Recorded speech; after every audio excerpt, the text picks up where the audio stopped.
So I was going to just fold the rubber to make these parts of it. This you can see is an injection molded part, and you can't mold rubber like that because it's not plastic. This is silicon, so it won't bend the same way. So I just did a little test piece on the side here, see if I could glue it with this really good quality industrial super glue and with the activator. And I mean, really, it's just super glue and rubber are meant for each other. They really are. So yeah, I'll do that with confidence now. So instead of cutting out the whole shape and then trying to fold it in, I'm going to cut it in sections and then glue them together. Let's see how we go.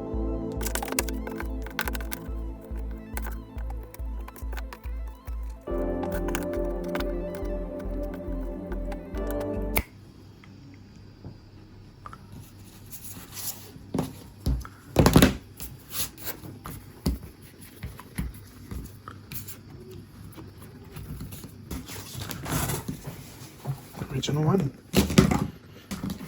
Let's see if they fit.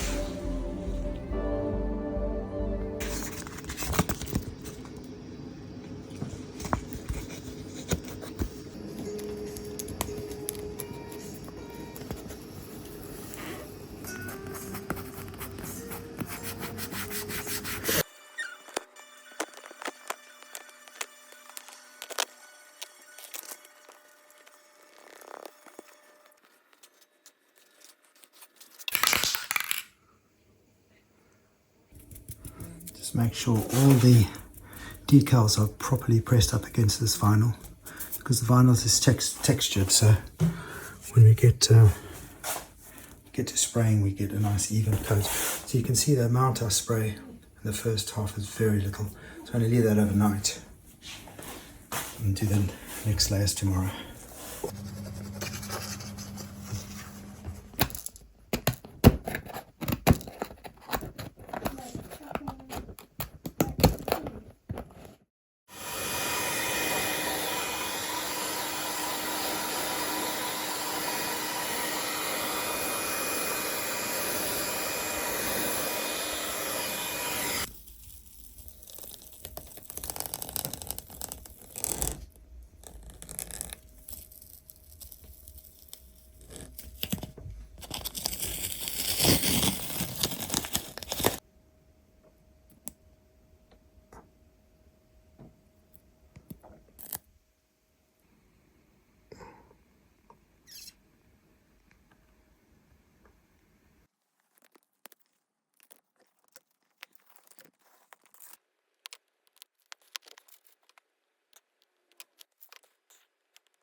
I just want to show you the last part of this refurbishment of these shocks.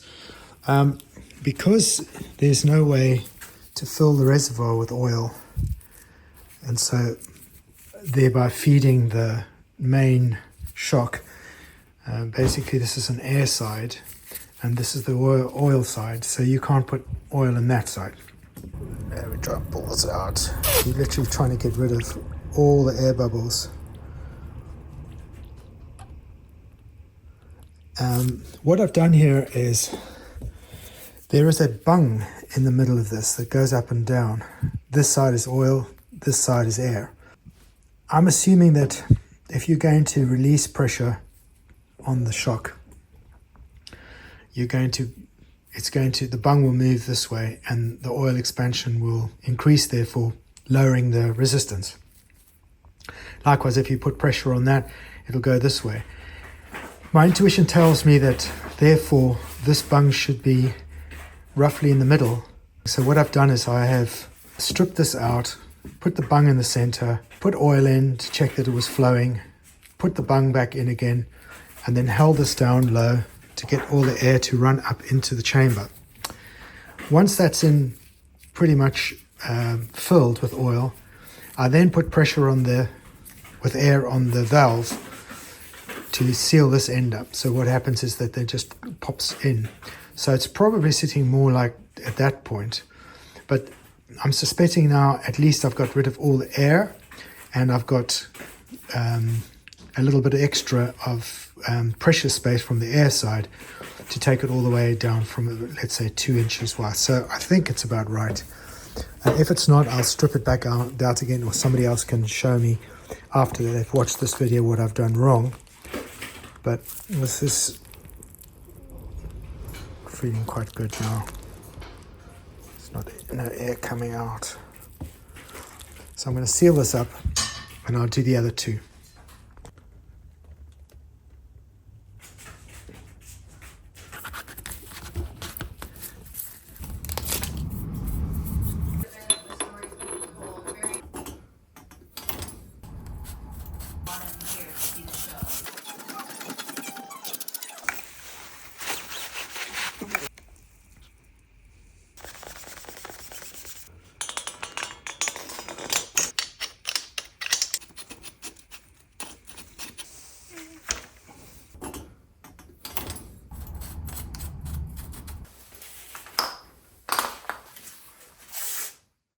Hi everyone, welcome back to the channel. Today is much of the same. It's just building on what I've already prepared and cleaned and painted. Now it's just a matter of finding the bolts, finding what's missing, ordering new bits and pieces, just like I did in the previous video. But as you can see, starting to move along quite nicely. I think what I'm going to be doing is, as you'll see from this video, is I'm going to be working on one of them particularly, just so that I can find out which bolts go where. Because if I'm doing all three at once, I'm making mistakes times 3. So I'd rather start on one, find all the bolts that I'm missing on those, literally just put them aside per bike. So when I build the other 2, it's much, much quicker and I've got all the parts that I need. So I think I'm going to do it that way, but who knows, it's an organic process. You never know what you're going to do and how you're going to do it, but you just go with your instincts. That's all you've got. You go with the manual, you go with the instincts. And that's the fun of it. It's actually a very creative way of working, and I like it. So enjoy this video before Christmas. If I don't have a video out before Christmas Day, which I doubt, have a really good Christmas, and I'll see you in the new year. 2025 is going to be a great year. And I look forward to sharing with you the projects I'm going to be doing in 2025. So please stay to the end, and I'll take you through some of the projects that are waiting to be done for those who are not familiar with the channel. So I'll see you there. Now the next issue is these spaces here are missing.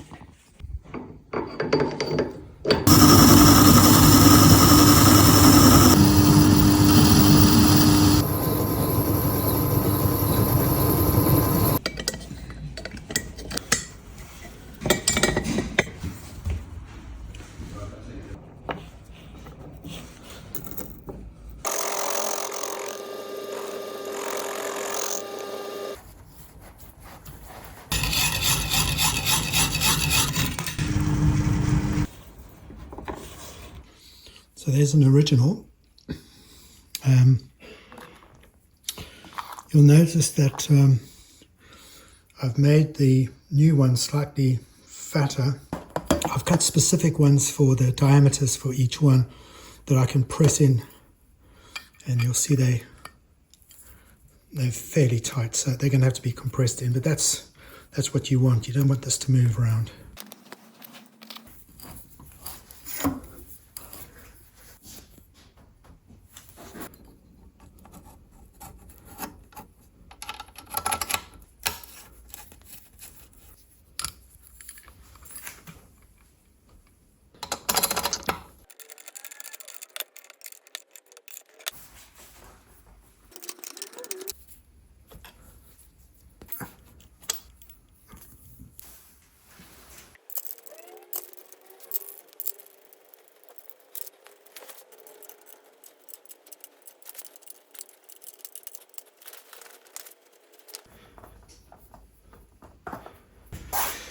So this is going to be the dilemma over the next few weeks, is sifting through these bolts.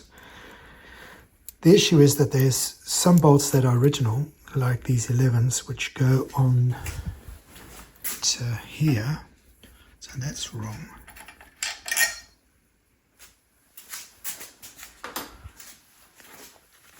They have these flanges on them like that. So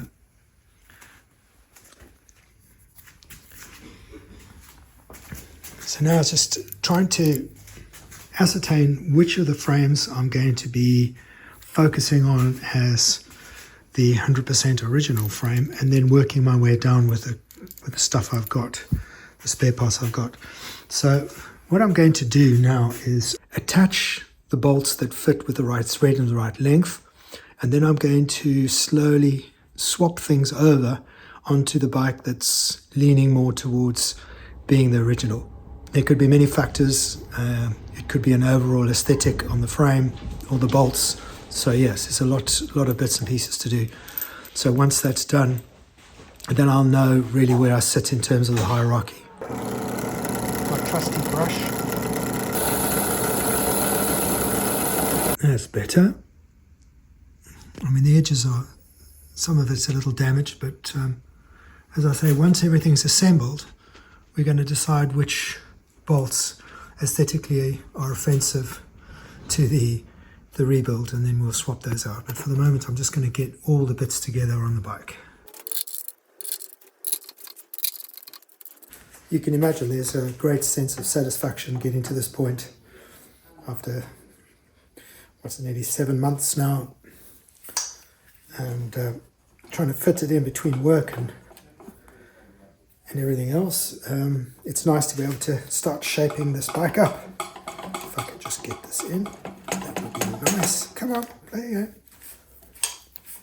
All right, there we go.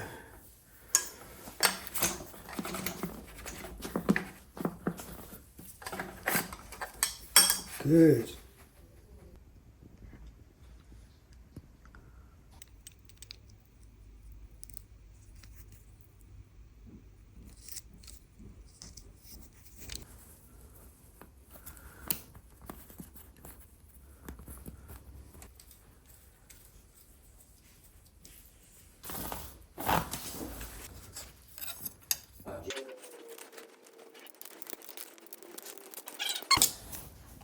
Coming together. Right. Be careful of the paintwork.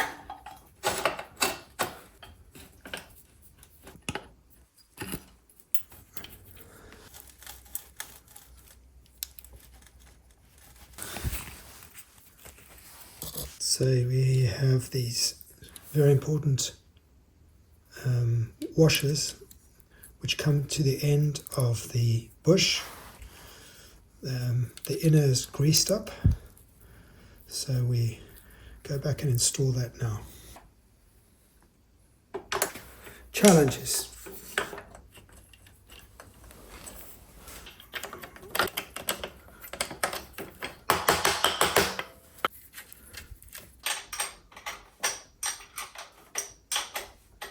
So while I'm waiting for parts, luckily I've got this very difficult to find. This holds the rear shock reservoir pipe away from the heat of the engine and getting stuck in the chain, and that sits on the chassis. I'm lucky here because I've got spokes, bicycle spokes here. I mean, you couldn't get them closer. So I'm going to bend these up. Oh, that's the other thing. It's got to have some spring in it. All right, this is not just a piece of wire. And guess what? So is this. It's just virtually identical. So let me crack on with that. Right, there's the radius.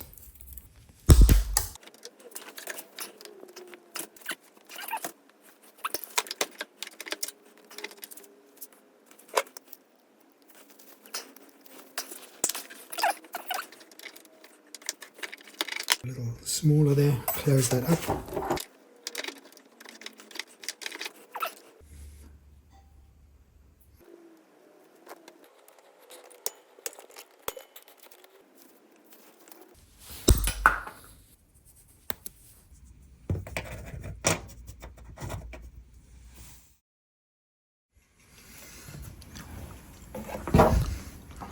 As you can see, it's really dark in here. There's a CR just sitting there waiting for the good weather. Here's a little lovely RM250, the 82. Down here is the VFR. There's another one there. In the back here, this is the project that I'm really very excited about doing next year.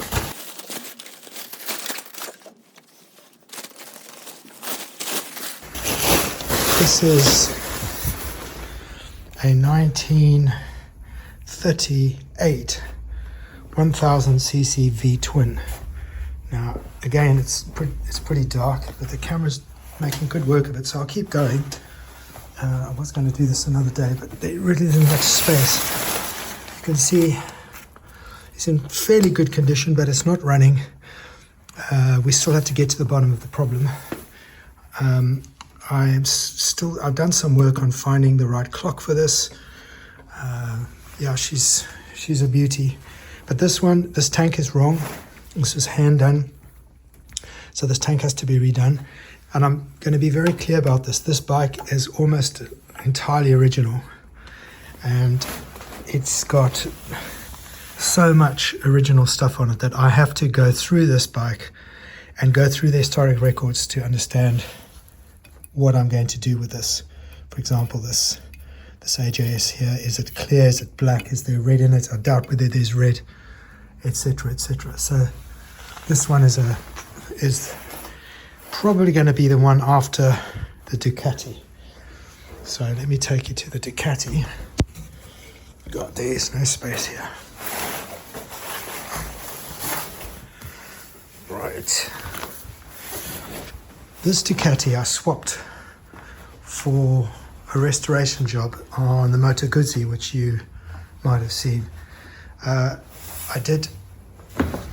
It came with some extra money as well, but this one is running. I have started working on this one already, just because I'm so excited about it. These panels I've been working on. This tank has just been repaired. It had a huge dent in there. I'll show you how the guy did that. A really nice guy. I definitely recommend him. So yeah, 916. I think this is a 96, 97. I can't remember now. It's been over a year and a half since I've had it, but bought from new. So the owner hasn't really tampered with it. It's done 30,000 miles, so it's time for a refresh. You can see some hand-painted shocks there, and these pipes and things need to be cleaned. But it does run. It runs really well. So not much to do on this other than an aesthetic job on that. Right, what else is there? You'll recognize this lovely. This is the first one I did.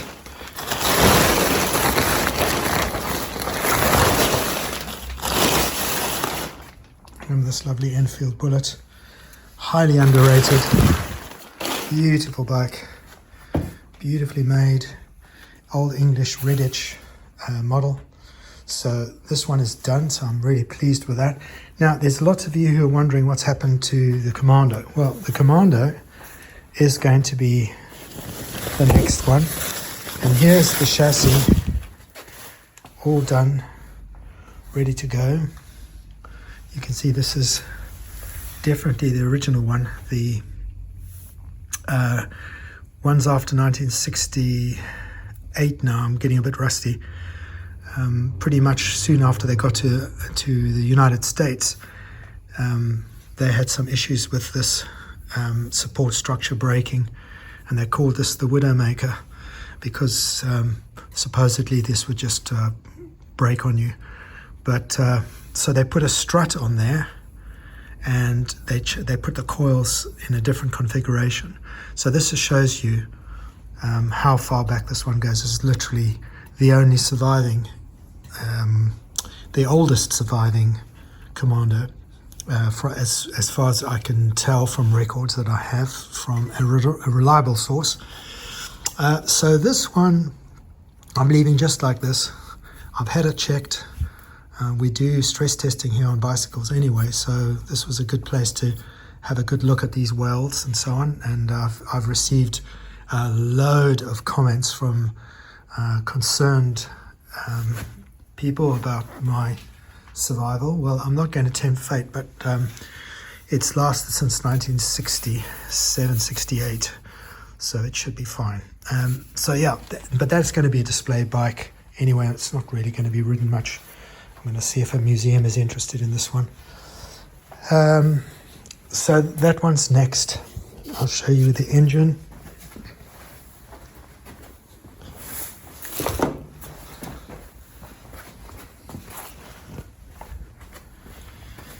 Here is the engine and the head. There's some issues with worn rockers, which I have to sort out, which kind of stopped me in my tracks. But this one's all painted. It's not far to go on that. What else is there?